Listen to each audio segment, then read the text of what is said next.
if I knew this years ago, this would have saved me countless hours. So in this video, I'm going to dig through some specific examples about this idea of building gravity and how you should not pursue building systems or building habits, more specifically on habits. So I think it's important, it's great to build systems and habits, but only if they're built off of the deep identity level change. And I see this frustration with a lot of people where they sort of push towards trying to do the right thing. They're building certain habits, but they fall off. Or now we're in March. I bet you a lot of people have lost their New Year's resolutions because they're focused on the habits and the systems without while ignoring that deep identity level shift. And so if you want to get into systems, I've got a great video where I talk about 6 key systems, types of systems that I think everyone can benefit from. But again, this video is going to cover the deep identity level shift. And the idea here is that we either can do this to improve and effectively, have the behavior we want, but also it's helpful to identify where are these identity level, where are these identity level items occurring, and they're creating friction, they're creating problems, they're preventing me from achieving what I want to achieve.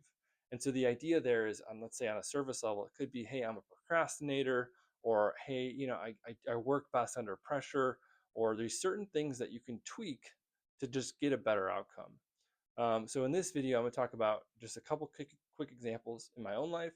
The common one I love to talk about is this idea of, let's say you want to learn to play the guitar. Now, from a systems point of view, you can set up the guitar next to your couch. You can kind of have the guitar stand out. You can be ready to go. But if your identity is not somebody that's creative or that's musical or that's like enjoying the idea of learning a new hobby, if your identity is not there, you're still going to encounter resistance. It's going to feel a lot more like effort. Whereas, again, if you have that identity level shift of course, I'm a musician, I love playing music, boom, you play the guitar and it's a lot more enjoyable. It aligns more with the inner values and you're a lot more in integrity. Whereas when you're out of integrity, that's where you're going to see those systems start to fall apart. So that's the key thing, the key lesson in this video. I'm also thinking this, I'll save this example for later in the video for a bigger fan that's waiting to this point. But I see it too with, let's say, with women or even men becoming parents. The idea of, let's say you ask a woman, hey, do you want to go through the pain of childbirth? They might say no. But if you ask a woman, hey, do you want to become a mother? It might be a much easier yes. And so that's the type of questioning. It's a weird analogy, but if you think about it, that's the type of review of this sort of identity level shift that you can use on your own life to benefit. And when you make those small tweaks of, you know, if you're thinking right now, oh, I don't want to go through the pain of this, but you also will say yes that you want to become this, then you find those ways to make the changes. So again, check out the 6 types of systems.